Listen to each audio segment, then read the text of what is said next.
Hey monkeys, how you doing? It's Damien Keys here, and this is the third week for the hashtag askdamo show.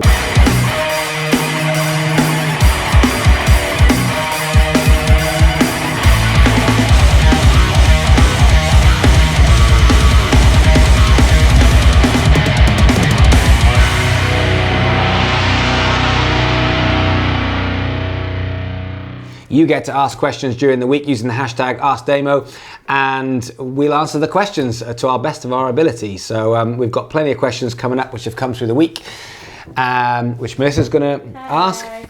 But we've also got some post, and we do love post on this show. Look at that. Do you know why post? Because post equals prezzies. So this, one thing we've been asking for the last couple of weeks is stuff. Not necessarily merch, but just stuff that you think will look good, because we just need more stuff on the walls. We need more stuff on these. Yeah, we just need more stuff. So if you've got stuff that you want to send us, then in the description below, I'll get Katie's email. You can email Katie and she'll give you the address and you can send it. But band from Surrey, Emnibis. So Emnibis, you are on the wall. The wall of shame. I'm going to put you somewhere around here. Now this actually came with instruction manual, so I'm not going to put it up live now, but this will go by next week on the wall somewhere around here. So if you've got stickers, if you're in a band, if you've got CDs, if you've got mugs, as you can still see, I'm still drinking from my my Alter Eden mug from last week, which I have a fresh cup of tea in, fresh pot. So this is going to go there. Thank you very much for that. And then that will be there for all time until we change offices, which will be a while. This is very exciting. That? This is cool. So sometimes I do open them beforehand because I love the idea of opening them on camera. But if it is anthrax, then I don't want to die on camera. So this is such cool artwork. So this is a band called Mithra, and it sent me a little sticker as well, which will also go on the wall, probably around about here. But yeah, thank you so much. It says, keep up the good fight and solid advice. We appreciate every tip. Love, Mithra. Mithra, this is possibly the coolest thing that's going to go on the wall so far. I absolutely love it. I'm going to find a place. I might even professionally hang it. Oh, that'd be nice. Yeah, I'm the world's worst DIY person ever, but one of the guys in the office, they'll know how to do it. So thank you very much. Mithra, you are going on the wall. Emnibis, you are going on the wall. Awesome, that is brilliant. If you want to send some stuff through, feel free. But if you have a question, hashtag askdamo, and we'll get to your questions. So, Melissa, here we go. What have we got for today? What have we got? Okay. Right, cool. So Alex O'Connor has asked, how do you pick the right single to release from an EP album? Okay, so last week we talked about singles versus EPs versus albums, and how I'm a fan of singles because you can get so much mileage out of them. I think when it comes to which single you pick or which song you pick, I mean, there's a big bunch of questions that immediately spring to mind. I think as a band, there's certain songs that you'll write that you'll know because you'll feel like it's the strongest song. But it leads me on to a similar question, or a slight detour, which is when you're writing songs, how you're writing songs and what you're writing songs for. And something that crops up quite a lot when I go and see bands perform live and when I see bands putting an album together. Are you writing a song for the first song in the set? Are you writing a song that you want to be the first song on the album? Because lots of bands will get together, they'll jam, they'll write songs, and they'll end up with 5, 6, 7, 8, 9 songs, and they'll make an EP or they'll make an album. And I think one thing that's really important is imagine if you are writing a song with the specific aim of putting it first in the set. Because I was with a band yesterday and at Oceans, and I was chatting to them about their set because I went to see a live gig for them, and I was saying, you know, when you play a live gig, sometimes you are the main act and everyone's there to see you, but sometimes you're a support act. You never know what you're going to play. And lots of people, when you can play any gig, when you're an unsigned band, people won't have seen you before. So for me, the first 1 minute, the first 90 seconds of that gig, in fact the first 5 seconds, is the most important time, and I want it to be a massive punch in the face. And what bands tend to do is they tend to have this come with me on a journey and we're going to get there, and wait for it, here's the payoff. And I don't subscribe to that. And I think if you're Muse, you can do that because people are traveling from all over the country or world to come and see you. And that last song is the big payoff. Whereas when you are an unsigned band, you don't have that luxury. So everything is instant. It's got to be so much more instantaneousness. And so therefore, when it comes to your album, when it comes to releasing a single, when it comes to the first song of your set, I actually would think about getting together and writing something specific for that. And the way I would do that is when it comes to all of those three questions, I would ask, how can you sum up your entire band, your entire project, everything in the first 30 seconds? Because people will make those decisions about your band, whether they like it, whether they don't, whether they want to come and see you, whether they don't. They'll make that so quickly. They won't wait for 5 minutes to make that decision. And so when it comes to an album, how it starts, you've got to hit someone right in the face. When you do a gig, your first song has to hit people right in the face. And therefore, if you're picking your first single off an album, if it's your first album, second album, third album, it's the same thing. Once you get to your third single or your fourth single, you can say, right, we've done the hard work now. The next thing to do is start to kind of get into a flow and release more singles. But the first one has to be a massive punch in the face. It's a free swing at bat, essentially. So I would say when it comes to picking your single, pick something which defines you and defines your band the most and the quickest, so you're not having to wait for that payoff. But I would say when it comes to releasing songs off an album, I think from working with bands, usually there's a standout track once you've got it. Once you've got your album or your EP done, usually there's a standout track that you just think, oh, what a winner that is. And you're probably going to want to work with that first. But I think bands in general should be thinking of more instantaneous wins and not letting their audience wait for too long. So I think if you're writing an EP right now, then have one of the, have a time set aside that you can actually get together specifically to write an opening track. And that means, what's that opening riff going to do? What's the first verse? What's the subject matter of the song? And you're designing the entire song with the spec of first track on the album. Okay, cool. Yeah, no, that makes sense. So, right, we'll be moving on to Ryan Cross, who's asking, can you give some advice on how to start getting gigs? Yes. Okay, so Ryan, depending on, this is a question that does come up quite a lot. I'm in a new band, how do I start getting gigs? Or, I'm a singer-songwriter, how do I start getting gigs? I think one thing that's really, really important that bands aren't doing is putting the work into their local area.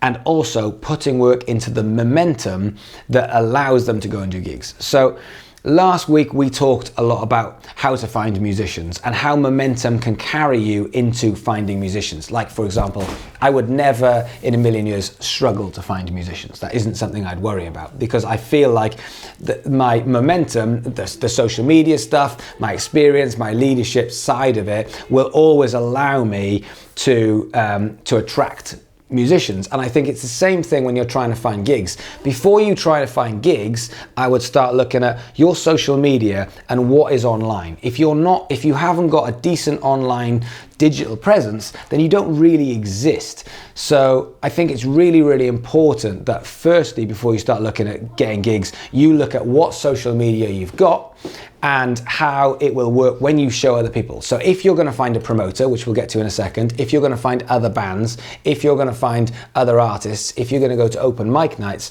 or approach open mic nights, what can you show them with that proof? This whole channel, this whole show, and this whole idea of breaking into music industry as such is all about proof. What are you proving? So when you say to someone, give us a gig, and this goes along starting to get gigs all the way through. Promoters, because it's a business, promoters need to get people to gigs. So therefore it is a business. You have to have that kind of approach of, yes, it's about the music, but more importantly, if a promoter puts you on and you can't get anyone to that gig, then that promoter is putting a lot of time and effort and money out of their life into doing something for no reason whatsoever, just for the love of the music. So with that in mind, if you want to get gigs, the best way you can do that is by proving that you can bring people down. to a gig. So, and the best way you can prove anything is by showing people your social media and saying, look at the engagement I get. I have put a question saying, if I get a gig in Brighton, who's going to come down? And 30 people have said, yes, we will definitely come down. You show that to a promoter and the promoter will say, oh, 30 people, that's a decent start for an opening act. So before you start looking at approaching people to get gigs, I would look at what you've got social media wise that can prove that you can bring people down to your gigs. Now, when it comes to actually getting the gigs of who you approach, there's a couple of people. Number one, other bands. If you can approach other bands and say, look, we're just starting out, you've been going a little bit longer, give us some ideas of who we can get in touch with. Bands themselves will put on gigs. So what you could do, and what I would do to start with, is go to a band and say, look, when you go and do your next gig, you might have 2 or 3 bands. Let's do a 5 or 10 minute slot. Let's do 2 or 3 songs just to warm up the crowd. We'll bring an extra 20 people, 15, 20 people. And that way you've got a bigger audience and all we're going to do is take up 15 minutes of your time. Now you can do the same thing when it comes to promoters. If you want to find high-end promoters, the first thing I would look for is Twitter and I would look at LinkedIn. And the reason for those is because they are great search engines as opposed to YouTube and Facebook, because it's harder to find stuff like that. I think Twitter has got a much stronger search capability, and so has LinkedIn. Now, when it comes to finding promoters, it's the same thing. You're approaching them and saying, give us a gig, let me have a go. And you'll find as well that there are in cities there are promoters, but there are also venues who put on their own gigs. Some venues don't use promoters, they just say, we've got an in-house team, we'll just do it ourselves. So if you're not sure in your town, in your city, then approach the venues that you found that do bands, do the research, and go to the venue and just say, we'd love to come and play a gig. Who do we talk to? Who do we have to send our music to? And who do we have to email? And that's what the venue's there for. The venue is there to get musicians through, get bands in, and get bums on seats. So they're going to want to help you out. They're going to want to at least tell you who to talk to, and whether that's someone in-house or a promoter. But I would start, if it's very, very basic, right at the beginning, I would start with going and finding other bands in the area and just saying, can you help me, please? Because bands want to help each other normally when they're asked. And go and ask a band in that area and say, have you got any contacts that we could talk to about getting a gig, or could we come and open for your band and just do 5 to 10 minutes? Now, it's very, very important that you don't ask to do it just to have a 30 or 40 minute slot. Just before this, we were talking about a band that, when was it, this week? Not so long ago, that was offered a 20-minute slot and ended up doing 50 minutes, and all the rest of the bands got pissed off. So another band won't mind you coming and bringing 10, 20 people for the sake of 10 minutes. So go in small, baby steps, build it up piece by piece. Patience is so much of these questions. Take it right from the bottom, and every day you're building it up, the 1%. Get your 5, 6, 7, 8, 9, 10 gigs in your area, just doing 3 songs and just saying, don't worry, we'll go on first, because it won't be long before you go from the first slot to the second slot to the third slot, and should you want to, into the headline slot, and then from there into your own tours and everything else. So you have to start at the bottom and work up. But the way you do it is you have to get into your local community and find out who's putting on the gigs and who's doing those gigs, and hang around with those people.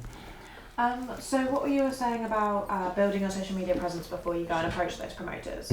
What would you advise to young bands starting out who are perhaps quite new to social media and can't necessarily get the engagement yet, having not done many gigs? How would you advise that they get that engagement before approaching promoters? And so one of the things that we haven't talked about here, which is a part of that, is what happens if you're too young to actually go to get gigs. If you are, while the audience, traditionally my audience tends to be sort of 20s and 30s, I know that there's guys watching this, or people watching this, that are 15, 16 that are going to struggle to get into a club to do a gig. And so therefore you have to be a problem solver, and you have to start looking at where you can play and being entrepreneurial and actually putting on the gig yourself. So in that instance, if I was coming up with blanks and I couldn't get a gig myself, but I knew that I could get my friends down to a gig, then I'd be looking at school halls, I'd be looking at community centres, I'd be looking at I'd be looking at even outside gigs where I could find some electricity. I'd be looking at doing a gig in a garage. I'd be looking at going to people's houses and saying, who's got a place that we can have a big house party, or has got some people might live in a place where they might have a barn, or they have a friend who's got a barn. So it's a creativity in saying, if we can't get a gig in a club or in a venue, then we'll take a step even further back and we'll put on our own gig. And we will then take footage of that gig, because we're going to get all our friends there. And the thing is, if you can't get, on your very first gig, if you can't get 10 of your mates there, then you've got a problem. Because we're talking your mates on your first gig. You should be able to get them down. But get a bunch of mates into a venue where you can just play and make noise. It can be in a rehearsal room. You can book rehearsal rooms for, 10, 15 quid an hour. And you can book out a nice sized rehearsal room, bring your mates down and put on your own gig there. And the key is you record it, you video it, you get loads of content, which then can go on your social media. And again, builds that proof, builds that momentum. So then when you do go to show the next level of promoter or bands, they will take you more seriously. Yeah, and you could do that even if you're not underage necessarily. Absolutely. Just if you're struggling to get gigs, that would work quite well. Cool. So Robin's asking, firstly he's saying, thanks for helping so many aspiring musicians like myself, big fan, so that's always nice. I've heard you talk about demographic a lot. How do I learn about my band's demographic and why is it important? Okay, so demographic is a key thing. So, and I talk about demographic a lot. And what the demographic is the people that are into your music. And the reason why it's a demographic is because you will find that when you go to a gig or when you put out some music and people start liking your Facebook or liking your YouTube or any of the social media platforms you put out, there becomes these pockets of similar demographic, of similar ages. Maybe they might be heavily focused towards girls, might be heavily focused towards guys. But all a demographic is a group of people that you are kind of lumping together so that you can advertise to those people. Now, so an example of that is my demographic for what I do is 19 to 32-year-old males who are musicians and are in bands. Now, I know that right this second, there are girls like yourself who watch this and go, well, I heard about this and I'm not a male 20 to 32. There might be a 50-year-old guy who's a musician that's watching. And so whilst you are spanning everything, the more you can hone in to the exact target of these people, the easier it is to advertise to them, if that makes sense. So when it comes to advertising, marketing, Facebook ads, the type of content that you put out, if you are looking at 15-year-old girls, they will think very, very differently to 35-year-old blues guitarists, for example. So what's key is that you start looking into the traits and niches that you've got in your audience. Now, I'm quite lucky in the way that my audience is very specific, and you might find many companies or some bands may have a couple of different demographics. Your job is to start painting a picture of each one of those demographics so you can almost visually see the type of person within that demographic. So for example, when I'm making content, I've probably got 5 to 10 people in my head that I'm thinking about, of different ages, of different abilities, in different genres of music that I'm talking to effectively to try and approach those people through the camera, and therefore the same thing with my advertising. Now, the reason why it's really, really important is because should you want to boost a post, for example, there are many ways you can do this. You can advertise, and if you're going to, what used to happen with advertising is back in the day, you'd put a print advert out. So the way you'd get to your direct audience was you'd have to go to a magazine which was as closely to your demographic as possible. Let's say, for example, guitarists, so therefore a guitarist magazine. However, with that, when I started BIM with the other guys, people who read Guitarist magazine may be 15 through to 60 years old. And the people who'd come to our music college would be 16 to 20 years old. But in order to take a full page advert in Guitarist magazine, we'd have to hit the entire demographic. Now, the thing with Facebook is you can target people. And the reason why it's important is because the more you target, the cheaper your adverts are.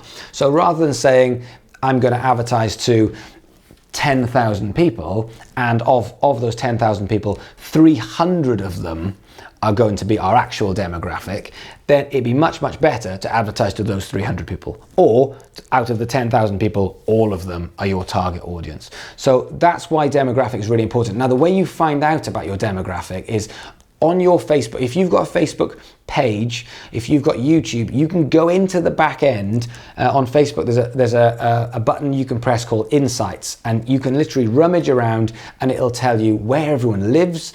It will tell you what sex they are. It will tell you how old they are. It will tell you lots and lots of information. And the more you can target those people, the easier it is for you to make content specifically for those people. So really, would you recommend Facebook as just like the main means to get hold of that kind of information? Is that what you use? I think it helps. Yeah, I mean, I'm constantly trying I'm constantly updating that information in my head. So, you know, there was a time where I had a 90-10 split, 90% guys, 10% girls. Now I've noticed as this is starting to grow, because I've been doing this for 9 months via social media, and I've noticed that over the last 2 months, it's now 80-20. So something that I'm doing, maybe Al's making me look prettier, I don't know what it is, but something that I'm doing is slightly changing the demographic. And it could be that I'm giving out slightly different information. It could be the way I'm giving out the information. It could be the type of content that we're producing. Either way, 10% shift has gone to girls. Now, I'm constantly monitoring that, because should that go another 10%, then I need to change my advertising strategy, because I'm advertising at the moment for guys, and if girls are finding me naturally, then I might as well advertise to guys and girls. And would you recommend trying to expand your demographic, or just sort of honing in on what's already there? Yes, I think that's what I would do. Yeah. I mean, I think when it comes to expanding demographic, it's hard. And so what you don't want to do is you don't want to spend, you know, I'm assuming that most of the people who are watching this are musicians and they haven't got an endless budget to just advertise. If you have, just advertise on TV, I guess. But if you don't, and like most bands, you don't have that much money, then you want to get to as many eyes as possible who are going to enjoy your stuff. Now, what you don't want to do, and this is what lots and lots of bands do, is they're targeting the demographic that they want, as opposed to the demographic that they are. Yeah. Now, these are two very, very different things. So my demographic tends to be, as we just discussed, 20 to 30-year-old males. Now, because I'm a guy, if I say, well, I want to have 20 to 30-year-old girls because I want to talk to girls, it's going to cost me 10 times as much to actually try and build that audience. It's going to be 10 times harder through my own ego and my own metric vanity, effectively, just to say, well, I've got just as many girls as guys. Whereas what I could do is say, hang on, what's the easiest way of building an audience of true followers that like what I do? The easiest way for me to do it at the moment, 20 to 30-year-old males, and therefore I'm going to knuckle down everything on that. And if a 50-year-old guy comes and gets involved, brilliant. And I'll try and help him with bits of content, but I'm gonna aim my content to the core market. Okay, cool. All right, we have come to our final question. Okay. How can I make my band's Facebook more interesting? Well, that's a great question.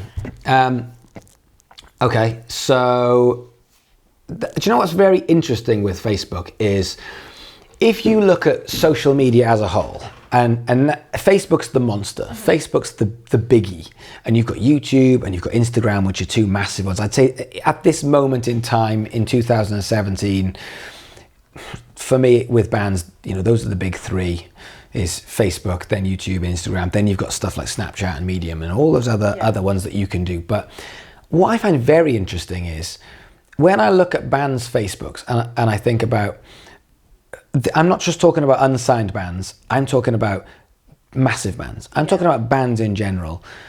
The one social media that bores the shit out of me is Facebook. it's dull. There's no creativity on it. Like when I look at Snapchat, I see so much creativity. When I see Instagram, creativity. When I see the possibilities of YouTube, so much creativity. When I see Facebook, I'm like, it's kind of like advertising. Yeah. Bands just put up flyers and they say, here's our video, here's our flyer, and everything works on Facebook. And I'm not saying Facebook's rubbish, but what I'm saying is when it comes to creatives and music, I think creatives find it a lot easier to be creative and therefore make engaging content because of the rules of other social media platforms easier than they do on Facebook. And I think that's a very good question. And the reason for that is because most Facebooks are boring and most bands are worried about putting something on Facebook that will alienate certain fans, and therefore they keep it quite generic. Yeah. So Facebook becomes almost like a filter for all of the stuff, a bit like Twitter, where you say, oh, we've made a blog, so therefore it goes on Twitter. We've made a vlog at Facebook, so we've made a vlog, well, that can go on Facebook. We've made a new music video, well, that goes on Facebook, and everything goes via Facebook. Now, Facebook's more it's very instant. And when you look at YouTube, for example, if you're going to make a music video and you're going to put it on Facebook and then you're also going to put it on YouTube, a lot of your fans, even though they might be split and you might get a different fan base on both, you'll get a lot of them who are on both Facebook and your YouTube. And if you're going to put your music video on Facebook and then YouTube, a lot of them will automatically see it on Facebook because it's going to be a bit more instant in their day. So how do you make it more interesting? Yeah. I think personally it becomes less about just churning out the music and the music videos and the tours and just saying, by the way, me, which is what inherently bands will do on Facebook. And I think it becomes more of a way of telling a story. And whether it's going to be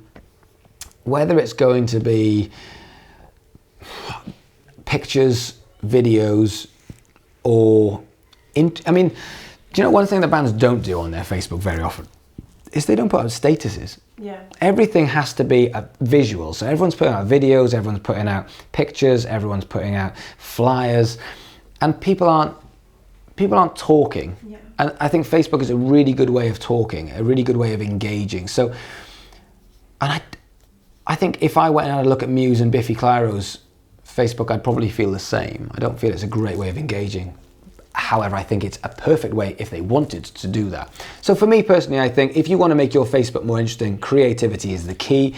I would look into what statuses you can do to start engaging your audience, because that's the most important thing, is what engagement you're getting. And the reason why, when you guys are looking at your Facebook, the reason why you've got 1,000 people who are like your Facebook, and when you put a status out, only 3 people like it, is because it's not bringing them into your world. So you've got to find a way of bringing them into your world and, telling your story. So, even though you're in a band, people, when they watch your band, will be interested in you.